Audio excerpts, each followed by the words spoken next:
Good afternoon, it's Jim in beautiful Beaverton, Oregon. Well, today is September 30th, beautiful afternoon. It was cloudy this morning, but the sun has come out, so we're going to film part 2 in our series on building the Bluegill Hotel. So today we're going to talk about walls and roof. So let's, before we go into that, I want to talk about very briefly about the last one. The first one, we got to the point where we had built a platform on top of pier blocks and covered 3/4 of the platform with a exterior decking. And then we went around, I didn't say this before, around the outer edge of the places where there isn't any decking with a strip of the decking so that when we put the walls up, everything is the same height. So we've gotten to that point. Now we're ready to put up the stud walls. So what I would do, and what I do every time I do a project like this, is go to YouTube and look at 4 or 5 people that show how to do the walls or studs or whatever the particular thing in particular headers and stud walls, and pick one that you like and follow them. You can't really see what I've done because I've covered it here. So anyhow, the basic of it is we're going to put stud 2x4 walls every 16 inches center, starting with one and then 16 inches to the center and on over this way till we get to the end, and then it'll be a little bit small on one end. And then we're going to come across and make, you know, with a 2x, it'll probably be a big long 2x4 by whatever on either end. And then we're going to tilt them up. We're going to do that on 3 sides. The 2 long sides will be on the outside and the 2 insides on the inside, except for the fact that the wall with the door in it, we're going to have to stop and put in a header where the door goes, which involves basically putting in a reinforced piece over the top of the door where you cut out the stud. I can't show you that either here, but again, the best way to do that, you can go on YouTube anywhere and they'll show you just a picture of it and you can just copy it. So on to the first thing I can tell you that's really different about the Bluegill Hotel and other greenhouses or anything is this door, or excuse me, this window here. Come on over this way. I just cleaned out the glass for the winter and I got it ready to go. So we'll be ready to cover the whole thing pretty soon. It still makes a really good fish builder even if there's nothing in it.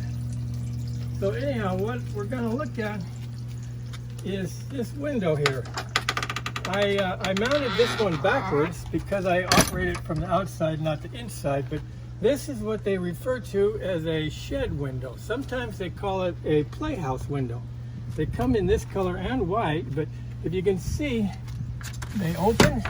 They've got their own screens that come in or out. You can, and the beautiful thing about it is they fit between the studs. You're 16-inch on center. You don't have to put a header in for every window. So if you look, come on around behind, I have 11 windows in here, all the way across, right between every stud. If you tried to put a window in any other way, you would run into a very large engineering problem. So I highly recommend these. They're cheap too. Anyhow, I have in this one building, there's 15 of these windows. And you could put more in wherever you want them. Once the studs are up, you can literally just set those anywhere.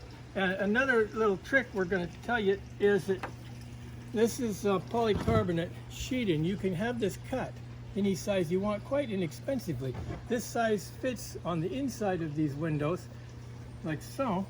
They sit down on the hardwood, and then these hook them in place and they make storm windows. So we have protection from the cold.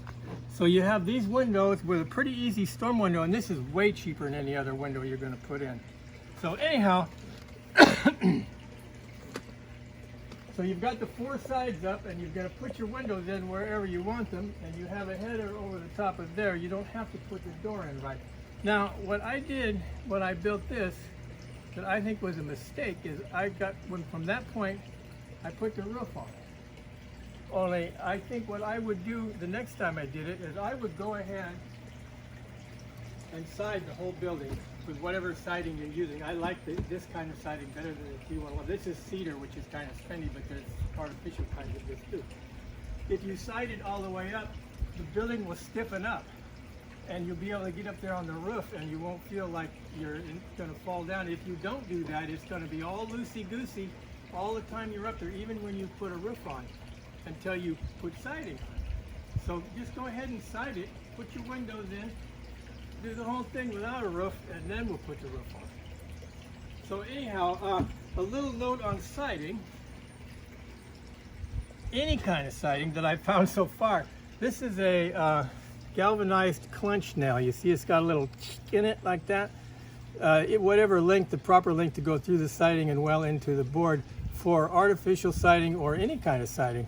And you want galvanized. If you don't use galvanized, then when it rains, it's going to rust and you're going to get a little bleed down. If you don't care about that, then you don't care. So anyhow, now we've got the walls up pretty much, and we're going to put the siding up. With cedar, you don't want to put any more nails in than you have to, because it can do this and stuff. And this is about 3 years old now, and it hasn't been too bad. So just remember that. Anyhow, let's go on to the roof. So I don't know if we want to show the other side of the roof or not. Come on around real quick. No, let's not do that. Sorry. Anyhow, we have a regular roof on the other side, just asphalt shingles.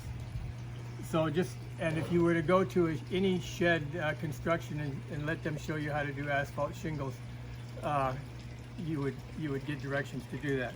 This side, however, is polycarbonate. And this is polycarbonate. This particular piece is opal, a 90% sunshade that I use over here. Up there we would use clear. This stuff is just ridiculously tough. I mean, you know, you can't do that with a piece of glass. By the way, if you need to cut it, I found shears like this. These are just heavy-duty scissors, shears, I don't know what you call them. Work really good. They'll also take off your thumb.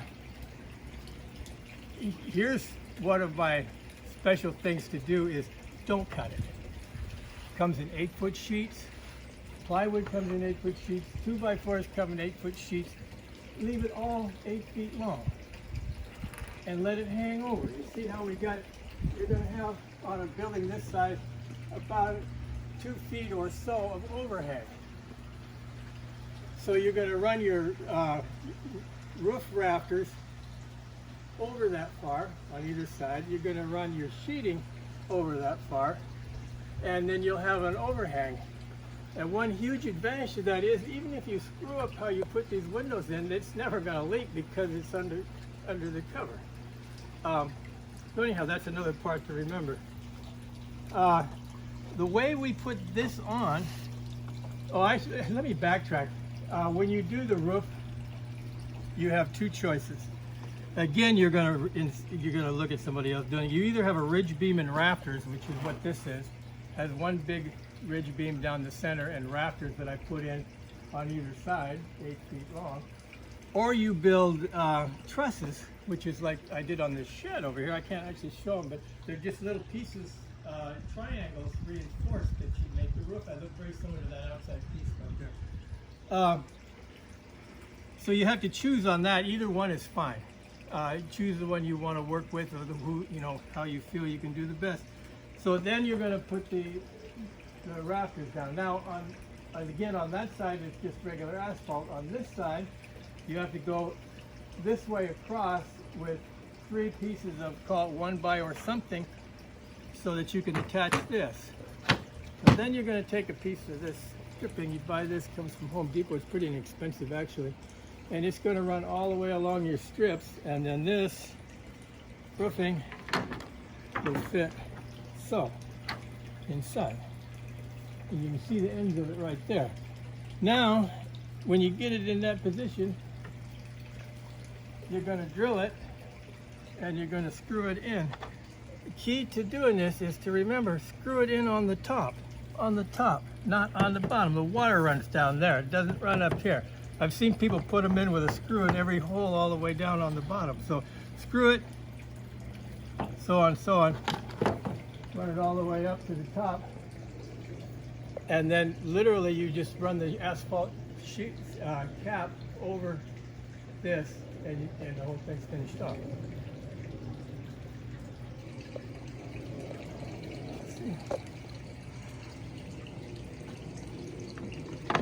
So anyhow, that's actually about all I've got to say today.